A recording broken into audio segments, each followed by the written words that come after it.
Prepare-se para desfrutar da sua leitura devocional Robert McChain.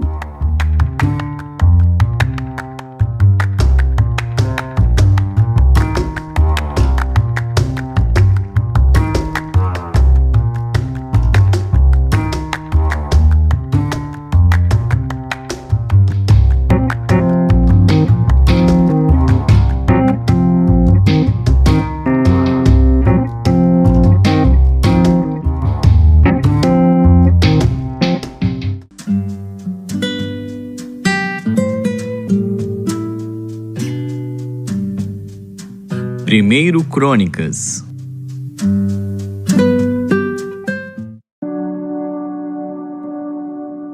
Primeiro Crônicas, capítulo 17. Sucedeu, pois, que morando Davi já em sua casa, disse ao profeta Natã: Eis que moro em casa de cedro, mas a arca da aliança do Senhor está debaixo de cortinas. Então Natã disse a Davi: Tudo quanto tens no teu coração faze, porque Deus é contigo. Mas sucedeu na mesma noite que a palavra de Deus veio a Natã dizendo: Vai, e dize a Davi meu servo: Assim diz o Senhor, tu não me edificarás uma casa para eu morar, porque em casa nenhuma morei, desde o dia em que fiz subir a Israel até ao dia de hoje. Mas fui de tenda em tenda, e de tabernáculo em tabernáculo, por todas as partes por onde andei com todo Israel. Porventura falei alguma palavra a algum dos juízes de Israel, a quem ordenei que apacentasse o meu povo, dizendo: Por que não me edificais uma casa de cedro? Agora, pois, assim dirás a meu servo Davi: Assim diz o Senhor dos Exércitos: Eu te tirei do curral, de detrás das ovelhas, para que fosses chefe do meu povo Israel, e estive contigo por toda parte por onde foste, e de diante de ti exterminei todos os teus inimigos, e te fiz um nome como o nome dos grandes que estão na terra, e ordenarei um lugar para o meu povo Israel, e o plantarei para que habite no seu lugar, e nunca mais seja removido de uma para outra parte, e nunca mais os filhos da perversidade o debilitarão como dantes, e desde os dias em que ordenei juízes sobre o meu povo Israel, assim abaterei a todos os teus inimigos. Também te faço saber que o Senhor te edificará uma casa, e há de ser que quando forem cumpridos os teus dias para ires a teus pais, suscitarei a tua descendência depois de ti, um dos teus filhos, e estabelecerei o seu reino. Este me edificará casa, e eu confirmarei o seu trono para sempre. Eu lhe serei por pai, e ele me será por filho, e a minha benignidade não retirarei dele, como a tirei daquele que foi antes de ti. Mas o confirmarei na minha casa e no meu reino para sempre, e o seu trono será firme para sempre. Conforme todas estas palavras, e conforme toda esta visão, assim falou Natã a Davi. Então entrou o rei Davi e ficou perante o Senhor e disse: Quem sou eu, Senhor Deus? E qual é a minha casa para que me tenhas trazido até aqui? E ainda isto, ó Deus, foi pouco aos teus olhos, pelo que falaste da casa de teu servo para tempos distantes, e trataste-me como a um homem ilustre, ó Senhor Deus. Que mais te dirá Davi acerca da honra feita a teu servo? Porém tu conheces bem a teu servo. Ó Senhor, por amor de teu servo, e segundo o teu coração, fizeste toda esta grandeza, para fazer notória todas estas grandes coisas. Senhor, ninguém há como tu, e não há Deus fora de ti, segundo tudo quanto ouvimos com os nossos ouvidos. E quem há como teu povo Israel, única gente na terra, a quem Deus foi resgatar para seu povo, fazendo-te nome com coisas grandes e temerosas, lançando as nações de diante do teu povo, que resgataste do Egito, e confirmaste o teu povo Israel para ser teu povo para sempre. E tu, Senhor, lhe foste por Deus. Agora, pois, Senhor, a palavra que falaste de teu servo, e que acerca da sua casa, confirma-a para sempre, e faze como falaste. Confirme-se e engrandeça-se o teu nome para sempre, e diga-se: o Senhor dos Exércitos é o Deus de Israel, é Deus para Israel, e permaneça firme diante de ti a casa de Davi teu servo, porque tu, Deus meu, revelaste ao ouvido de teu servo que lhe edificarias casa, pelo que o teu servo achou confiança para orar em tua presença. Agora, pois, Senhor, tu és o mesmo Deus, e falaste este bem acerca de teu servo. Agora, pois, foste servido a abençoar a casa de teu servo, para que permaneça para sempre diante de ti, porque tu, Senhor, a abençoaste e ficará abençoada para sempre.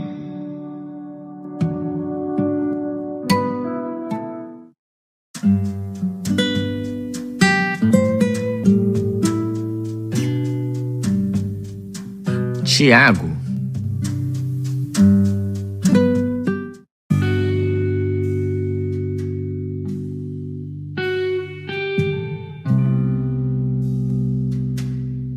Capítulo 4. De onde vêm as guerras e pelejas entre vós? Porventura não vem disto, a saber, dos vossos deleites que nos vossos membros guerreiam? Cobiçais e nada tendes, matais e sois invejosos e nada podeis alcançar. Combateis e guerreais e nada tendes, porque não pedis.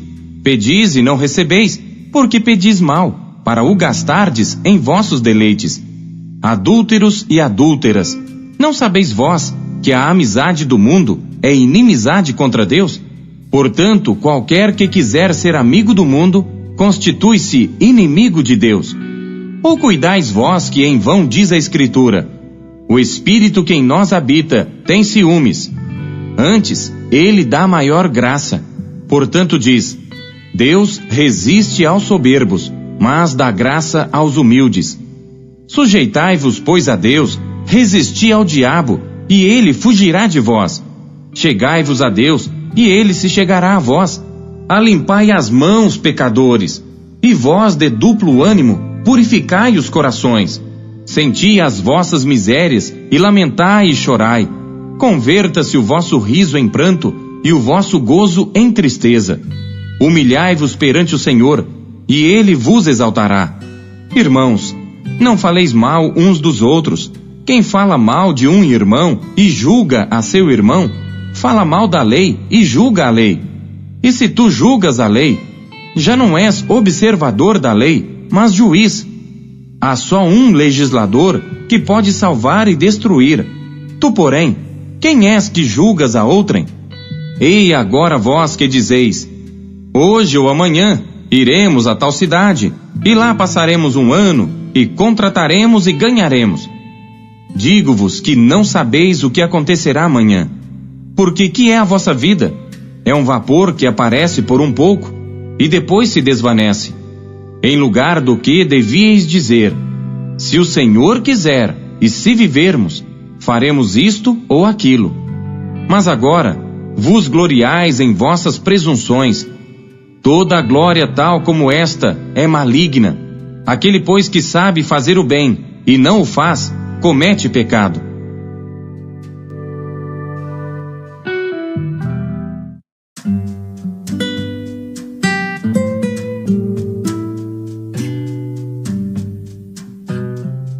Jonas.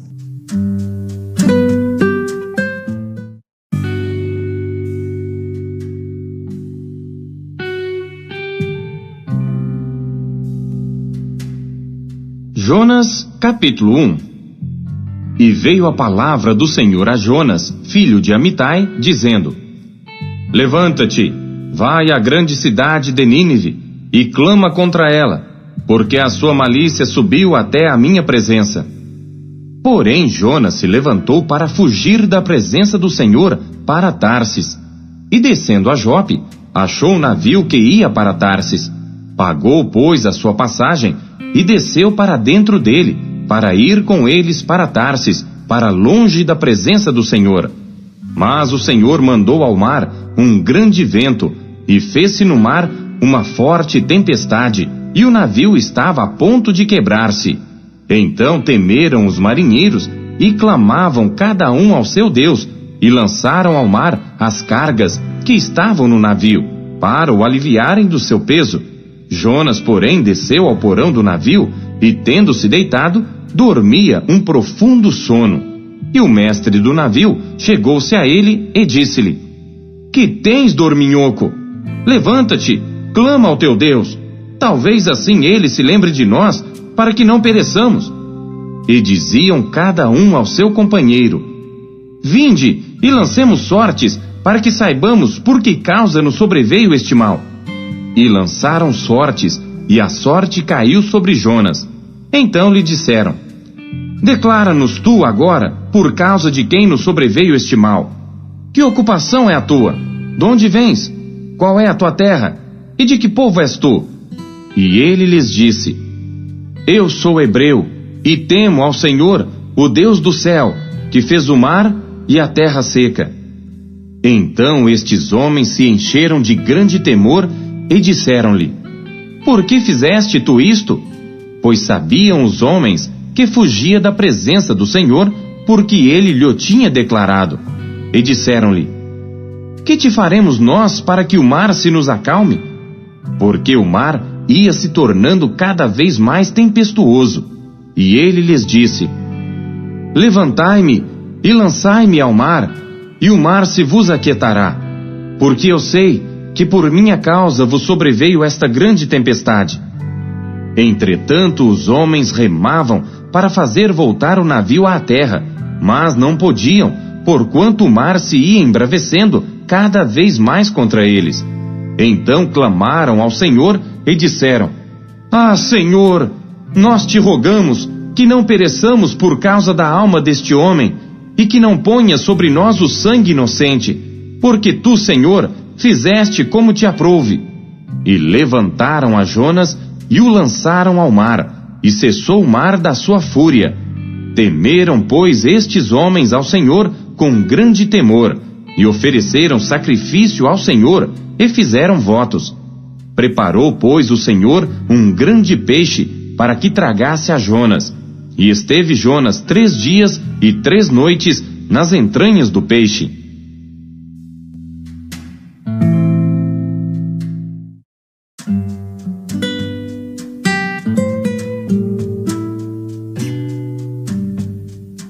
Lucas.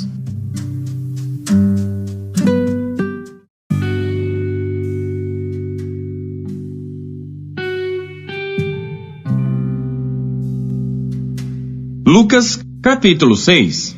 E aconteceu que no sábado, segundo o primeiro, passou pelas searas, e os seus discípulos iam arrancando espigas e esfregando-as com as mãos, as comiam. E alguns dos fariseus lhes disseram: Por que fazeis o que não é lícito fazer nos sábados? E Jesus, respondendo, lhes disse: Nunca lestes o que fez Davi quando teve fome, ele e os que com ele estavam? Como entrou na casa de Deus, e tomou os pães da proposição, e os comeu, e deu também aos que estavam com ele, os quais não é lícito comer, senão só os sacerdotes? E dizia-lhes: O Filho do Homem é Senhor até do sábado. E aconteceu também noutro sábado, que entrou na sinagoga, e estava ensinando. E havia ali um homem que tinha a mão direita mirrada. E os escribas e fariseus observavam-no, se o curaria no sábado, para acharem de que o acusar. Mas ele bem conhecia os seus pensamentos, e disse ao homem que tinha a mão mirrada: Levanta-te, e fica em pé no meio. E levantando-se ele, ficou em pé. Então Jesus lhes disse: Uma coisa vos hei de perguntar: é lícito nos sábados fazer bem ou fazer mal? Salvar a vida ou matar? E olhando para todos em redor, disse ao homem: Estende a tua mão. E ele assim o fez, e a mão lhe foi restituída sã como a outra. E ficaram cheios de furor, e uns com os outros conferenciavam sobre o que fariam a Jesus. E aconteceu que naqueles dias subiu ao monte a orar, e passou a noite em oração a Deus. E quando já era dia, chamou a si os seus discípulos, e escolheu 12 deles, a quem também deu o nome de apóstolos: Simão, ao qual também chamou Pedro, e André seu irmão, Tiago e João, Filipe e Bartolomeu, Mateus e Tomé, Tiago filho de Alfeu, e Simão chamado Zelote, e Judas, irmão de Tiago, e Judas Iscariotes, que foi o traidor. E descendo com eles, parou num lugar plano, e também um grande número de seus discípulos, e grande multidão de povo de toda a Judéia e de Jerusalém, e da costa marítima de Tiro e de Sidom, os quais tinham vindo para o ouvir e serem curados das suas enfermidades, como também os atormentados dos espíritos imundos, e eram curados. E toda a multidão procurava tocar-lhe, porque saía dele virtude, e curava a todos. E levantando ele os olhos para os seus discípulos, dizia: Bem-aventurados vós, os pobres, porque vosso é o reino de Deus. Bem-aventurados vós que agora tendes fome, porque sereis fartos. Bem-aventurados vós que agora chorais, porque haveis de rir. Bem-aventurados sereis quando os homens vos odiarem, e quando vos separarem, e vos injuriarem, e rejeitarem o vosso nome como mal, por causa do Filho do Homem. Folgai nesse dia, exultai, porque eis que é grande o vosso galardão no céu, pois assim faziam os seus pais aos profetas. Mas ai de vós, ricos, porque já tendes a vossa consolação. Ai de vós, os que estáis fartos, porque tereis fome. Ai de vós, os que agora rides, porque vos lamentareis e chorareis. Ai de vós, quando todos os homens de vós disserem bem, porque assim faziam seus pais aos falsos profetas. Mas a vós, que isto ouvis, digo: amai a vossos inimigos, fazei bem aos que vos odeiam, bendizei os que vos maldizem, e orai pelos que vos caluniam. Ao que te ferir numa face, oferece-lhe também a outra, e ao que te houver tirado a capa, nem a túnica recuses, e dá a qualquer que te pedir, e ao que tomar o que é teu, não lhe tornes a pedir. E como vós quereis que os homens vos façam, da mesma maneira lhes fazei vós também. E se amardes aos que vos amam, que recompensa tereis? Também os pecadores amam aos que os amam. E se fizerdes bem aos que vos fazem bem, que recompensa tereis? Também os pecadores fazem o mesmo.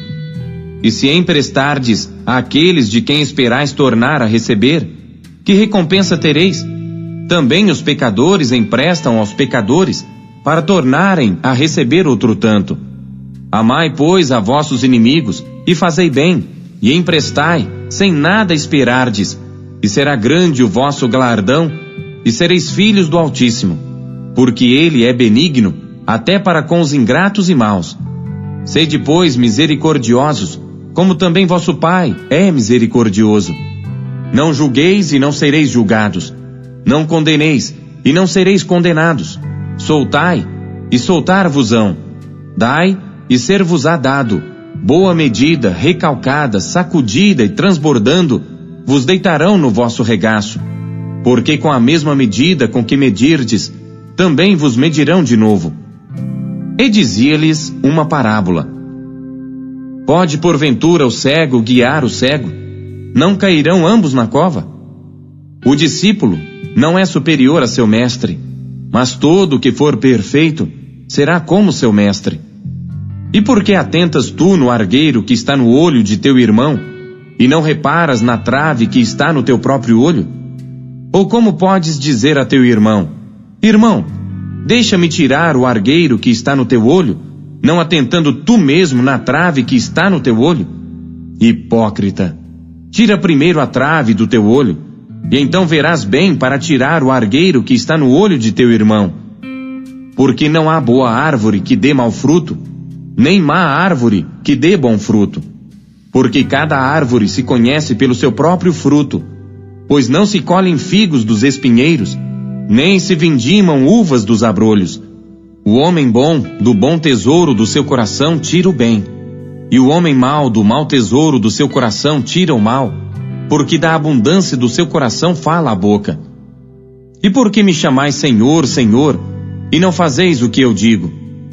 Qualquer que venha a mim, e ouve as minhas palavras, e as observa, eu vos mostrarei a quem é semelhante.